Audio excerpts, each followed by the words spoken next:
अस्सलाम वालेकुम वरहमतुल्लाह। My name is Mohammad हारून। बेटे जैसे कि हमने स्टार्ट किया हुआ था सर्कुलेशन, और लास्ट लेक्चर के अंदर हमने ईसीजी को काफ़ी डिटेल से डिस्कस किया था। आज के इस लेक्चर के अंदर हमने आर्टिफिशियल पेस मेकर और ब्लू बेबीज़ को हमने डिटेल से डिस्कस करना है। ये टॉपिक बिल्कुल आसान है, हमारे बोर्ड में ख़ास तौर पर शॉर्ट क्वेश्चन के लिहाज से पूछे गए हैं और यहाँ से MCQs भी पूछे जाते हैं। तो इस टॉपिक को हम डिटेल से डिस्कस करेंगे। सबसे पहले हम स्टार्ट करते हैं आर्टिफिशियल पेस मेकर क्या होता है। तो आर्टिफिशियल पेस मेकर की जो बुक की वर्डिंग है उसको पढ़ने से पहले हम ज़रा अपने इस डायग्राम को समझते हैं, यहाँ से अपना तमाम तर कंसेप्ट को क्लियर करते हैं। उसके बाद हम अपनी बुक की तरफ चलेंगे कि वो बुक क्या कहती है। ठीक है, वर्डिंग को हम बाद में सीखेंगे। सबसे पहले हम डायग्राम से समझते हैं कि ये बेसिकली ये प्रोसेस होता कैसे है। पिछले लेक्चर से उससे पिछला जो लेक्चर है हमने उसमें जो है मैकेनिज़्म ऑफ एक्साइटेशन के बारे में डिस्कस किया था कि हमारा जो हार्ट है वो कैसे एक्साइट होता है, उसके अंदर कौन से सेल्स ऐसे होते हैं मॉडिफाइड सेल्स जो हार्ट की कंट्रैक्शन में इस्तेमाल होते हैं। तो वहाँ हमने ये डिस्कस किया था कि हमारे पास कुछ ख़ास सेल्स होते हैं, ख़ास तौर पे जो हमारे पास upper right corner of right atrium, यहाँ पर ख़ास मॉडिफाइड सेल्स होते हैं जिनको हमने क्या नाम दिया था, SA नोड का नाम दिया था।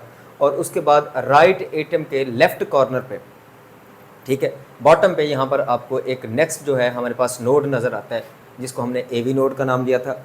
AV नोड से हमारे पास एक बंडल्स, एक तार सी निकलती है जो कि आगे क्या कहलाते हैं बेटा, बंडल ऑफ हिस कहते हैं। ये आगे दो ब्रांचेस में डिवाइड होती है जिनको हम लेफ़्ट और राइट बंडल ब्रांच कहते हैं। और ये मज़ीद आगे बारीक जो है वो छोटे छोटे धागों में डिवाइड होती है जिनको हमने पुरकिंजी फाइबर्स कहा था। अब ये जो नोड का लफ्ज़ हम क्यों इस्तेमाल कर रहे हैं, हमने ये लास्ट लेक्चर के अंदर काफ़ी डिटेल से डिस्कस किया है कि हर वो सेल जो हमारे हार्ट के अंदर ख़ास तौर पे मॉडिफाइड सेल्स हैं जिनके अंदर इलेक्ट्रिकल इम्पल्सेस जनरेट करने की सलाहियत होती है, उनको हम क्या कहते हैं बेटा, नोड कहते हैं। यानी कि हमारे हार्ट के अंदर खुद ब खुद ऑटोमेटिकली नर्व इम्पल्सेस जनरेट हो रही हैं, इलेक्ट्रिकल इम्पल्सेस जनरेट हो रही हैं। और वो कौन करवा रहा है, SA नोड करवा रहे हैं, AV नोड है, बंडल ऑफ हिस है, लेफ्ट और राइट बंडल ब्रांच है और पुरकिंजी फाइबर्स। इन इलेक्ट्रिकल इम्पल्सेस की वजह से क्या होता है कि हमारे हार्ट के जो चैम्बर हैं वो सही तरीके से कंट्रैक्ट कर सकेंगे। क्लियर। और ये लास्ट लेक्चर के अंदर ये बात डिस्कस हो चुकी है कि SA नोड के अंदर इलेक्ट्रिकल इम्पल्सेस जनरेट करने की पावर जो है वो ज़्यादा होती है, इसलिए हम SA नोड को पेस मेकर भी कहते हैं बेटा, इसे पेस मेकर भी कहा जाता है क्योंकि इसके अंदर ये ज़्यादा से ज़्यादा जो है इलेक्ट्रिकल इम्पल्सेस जिनके अंदर पावर ज़्यादा होती है वो जनरेट करता है। और इसी की वजह से पूरे हार्ट के अंदर जो है चैम्बर्स इक्वली कंट्रैक्ट होता है। ठीक है, इसके बाद AV नोड को हम जो है पेस सेटर भी कहते हैं, इसको पेस सेटर भी कहा जाता है। ये कुछ आल्टर नेम है, ये आपको याद होने चाहिए। अब ज़रा हम पेस मेकर ये है क्या, ये टर्म क्यों इस्तेमाल करते हैं बेटा, ये आप सिंपली ये देखें, ऐसे नोड के अंदर हमारे चैम्बर्स को कंट्रैक्ट कराने के लिए ज़्यादा बार इलेक्ट्रिकल इम्पल्सेस जनरेट होती हैं, उनकी पावर ज़्यादा होती है, नर्व इम्पल्सेस ज़्यादा जनरेट करता है। ठीक है, उसके बाद यानी हम सिंपल ये कह सकते हैं ऐसे नोड ने जो इलेक्ट्रिकल इम्पल्सेस जनरेट करनी है उससे हमारे एट्रिया जो है 1 मिनट में 70 to 80 टाइम के दरमियान जो है वो कंट्रैक्ट करते हैं। ठीक है, 70 to 80, 70 से 80 मरतबा हमारे जो एट्रिया हैं वो कंट्रैक्ट करेंगे। और उसके बाद अगर हम बात करें AV नोड की, तो उसके अंदर जो इलेक्ट्रिकल इम्पल्सेस जनरेट होती हैं उनके अंदर इतना पावर नहीं होती। ठीक है, ये तकरीबन 40 टाइम, तकरीबन 40 मरतबा जो है हमारे चैम्बर्स को कंट्रैक्ट कराने के लिए काफ़ी होती है। और अगर हम ऐसे नीचे आते जाएं, बंडल ऑफ हिस जो है ये भी इतना इलेक्ट्रिकल इम्पल्सेस ने जनरेट करने की इनके अंदर सलाहियत नहीं होती, इनके अंदर भी इलेक्ट्रिकल इम्पल्सेस पुरकिंजी फाइबर में भी वीक होती हैं।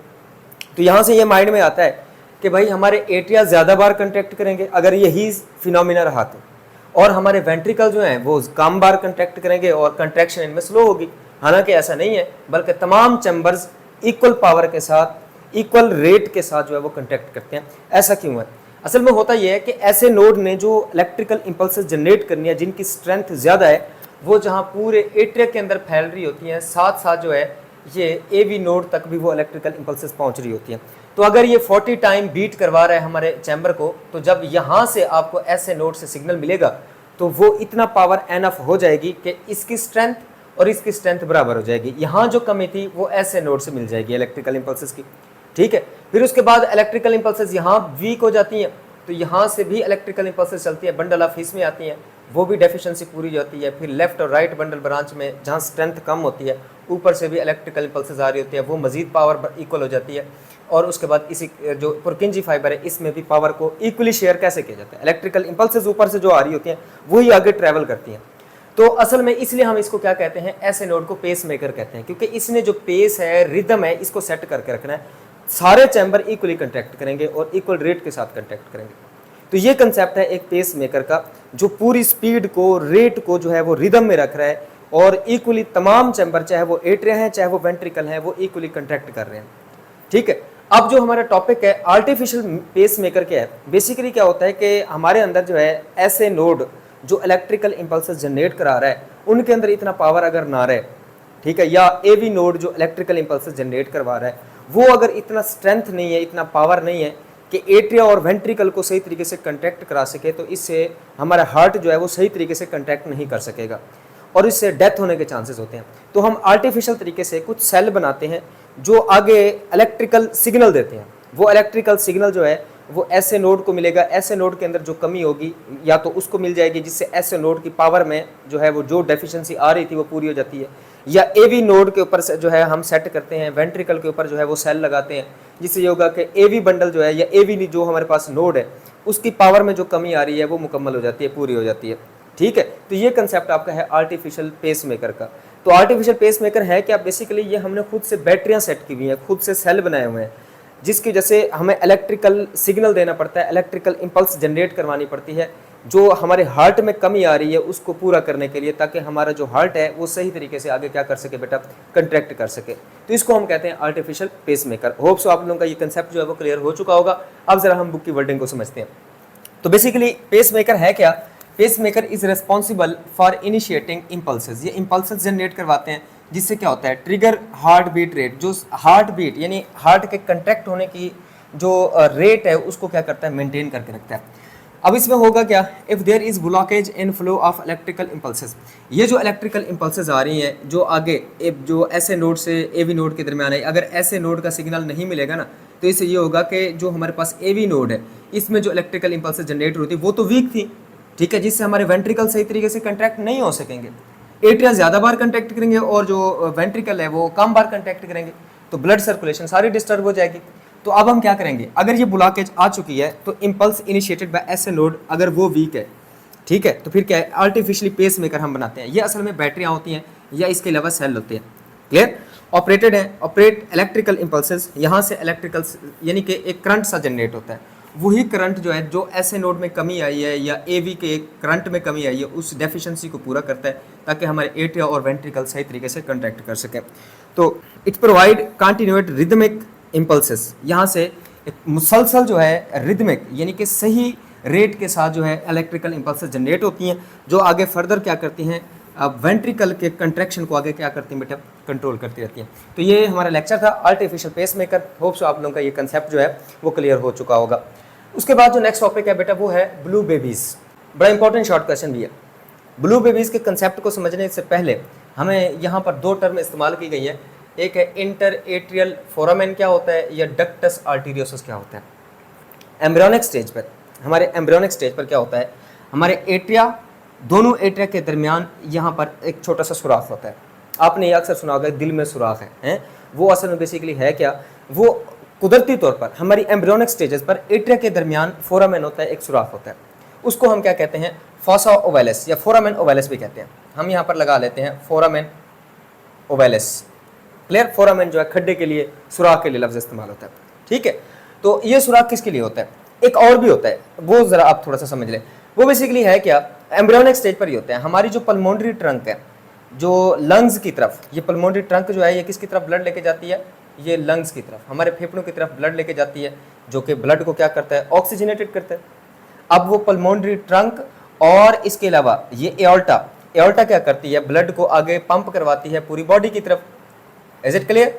तो इन दोनों के दरमियान इन ये जुड़ी हुई होती हैं दोनों नालियाँ, ठीक है, और जिस नाली के जरिए ये जुड़ी हुई होती हैं उसको हम कहते हैं डक्टस आर्टीरियोसस। उस नाली को हम क्या कहते हैं बेटा, ये देखें, ये लिखा हुआ है डक्टस आर्टीरियोसस, और उस नाली के अंदर ये जो खला है, ये स्पेस है, इसको हम कहते हैं पेटेंट डक्टस आर्टीरियोसस। दोबारा ये टर्मिनोलॉजी समझ लें, समझाता आपको बाद में ये क्यों होती है।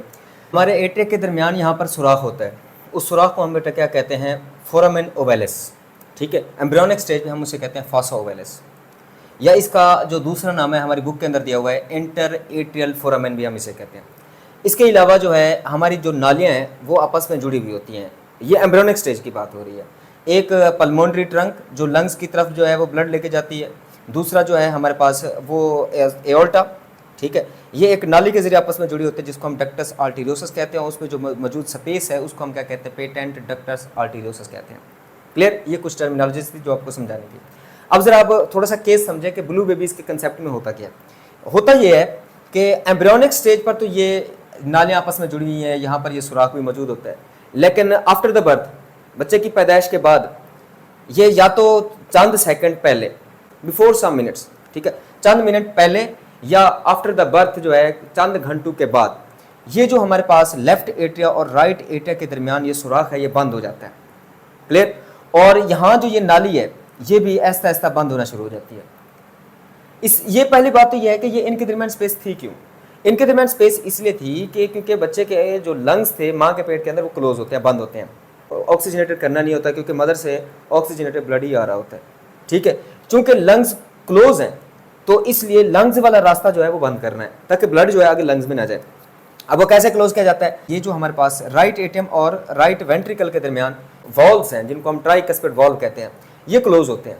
क्लियर, और जो राइट एट्रियम के अंदर मदर से ऑक्सीजनेटेड ब्लड आता है उसको आगे जो फोरामेन ओवेलिस है या फॉसा ओवेलिस है उसके जरिए आगे किस में भेजा जाता है? ये ब्लड आएगा किसके अंदर बेटा?